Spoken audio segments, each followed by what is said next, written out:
అంతే. సరే, ఆ పిల్లవాడిని చూశారు, సంతోషించారు. తమ పెద్దన్నగారు వెంకటస్వామి అయ్యర్ వారు సన్యసించారు కదా తిరుప్పకుండ్రం వెళ్ళి.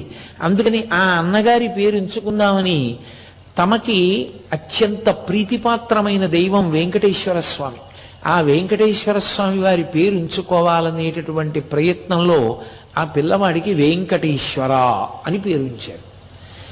సరే, ఆ పిల్లవాడు పుట్టినటువంటి సంవత్సరం ప్రమాదీనామ సంవత్సర మార్గశీర్ష బహుళపక్ష విదియ పునర్వసు నక్షత్రం, రామచంద్ర ప్రభువు యొక్క నక్షత్రంలో పునర్వసు నక్షత్రంలో పుట్టాడు ఆ పిల్లాడు.